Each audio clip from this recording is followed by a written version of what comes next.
율법학자와 바리새파 위선자들아, 너희는 예언자들의 무덤을 만들고 의인들의 기념비를 꾸미면서 만일 우리가 우리 조상들의 시대에 살았더라면 예언자들을 피 흘리게 하는데 가담하지 않았을 것이다 하고 말하는구나. 그러나 이와 같이 너희는 예언자들을 죽인 사람들의 자손임을 스스로 증거하고 있다. 그러므로 너희는 너희 조상들의 악한 일을 마저 채우라. 이 뱀들아, 이 독사의 자식들아, 너희가 어떻게 지옥의 심판을 피하겠느냐. 그러므로 내가 너희에게 예언자들과 지혜로운 사람들과 율법학자들을 보낸다. 그러나 너희는 그들 가운데 어떤 사람들은 죽이거나 십자가에 못 박고 또 어떤 사람들은 회당에서 채찍질하고 이 마을 저 마을로 쫓아다니며 핍박할 것이다. 그러므로 의로운 아벨의 피부터 너희가 성소와 제단 사이에서 살해한 바가랴의 아들 사가랴의 피까지 땅 위에서 흘린 의로운 피가 모두 너희에게 돌아갈 것이다. 내가 진실로 너희에게 말한다. 이 모든 일이 이 세대에게 돌아갈 것이다. 예루살렘아, 예루살렘아, 예언자들을 죽이고 내게 보낸 사람들에게 돌을 던진 예루살렘아, 암탉이 병아리를 날개 아래 품듯이 내가 내 자녀를 모으려고 한 적이 몇 번이더냐. 그러나 너희가 원하지 않았다. 보라, 이제 너희 집은 버림받아 황폐해질 것이다.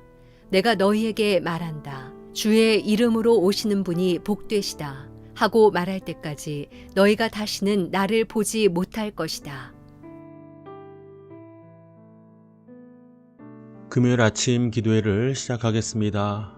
이 시간에 아침 기도에 함께 하시는 우리 하나가족 여러분 모두를 사랑하고 정말 축복합니다.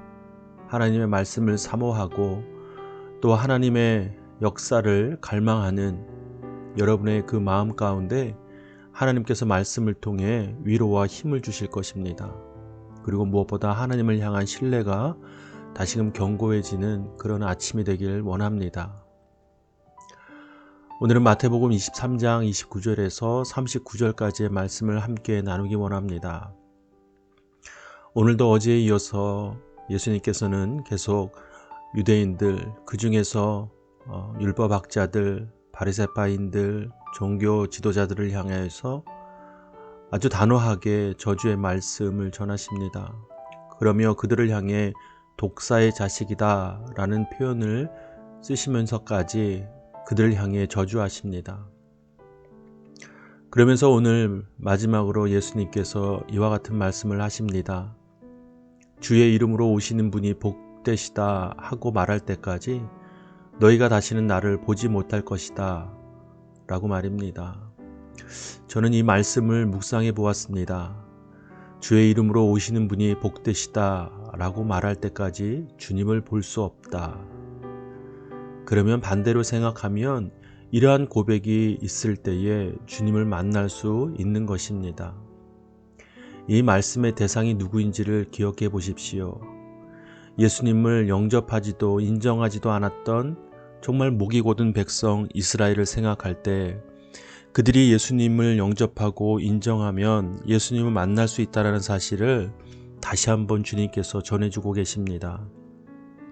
이 말씀이 세상 속에 속하여 사는 우리의 삶에 큰 능력이 되면 좋겠습니다. 우리가 살아가면서 주님을 만나고자 할 때에 주님이 정말 우리 삶 가운데 찾아오셔서 역사하시기를 간절히 구할 때 우리는 마땅히 이 고백을 드려야 합니다. 주의 이름으로 내 삶에 내 인생 가운데 찾아오신 복되신 이여 나에게 오시옵소서 라는 기도를 또한 그 고백을 우리가 올려드리기를 원합니다. 그 고백을 들으시고 주님께서는 그 성령 하나님을 통하여 우리와 함께 하실 것입니다. 그렇다면 우리의 마음이 세상 가운데 빼앗기지 아니하고 오직 성령에 취하여 성령의 지배 가운데 우리의 삶이 하나님이 기뻐하시는 삶으로 살아가게 될 것입니다. 오늘 함께 이 고백을 살아가는 동안 내내 우리 주님 앞에 드립시다. 주의 이름으로 오시는 분이 복되시다. 주의 이름으로 오시는 예수 그리스도시여 나의 삶 가운데 함께 하소서 라는 고백을 드리며 주님을 만나 주님과 동행하는 귀한 하루가 되기를 바랍니다. 이제 각자에게 주시는 하나님의 말씀을 묵상하고 이 시간 함께 기도하겠습니다.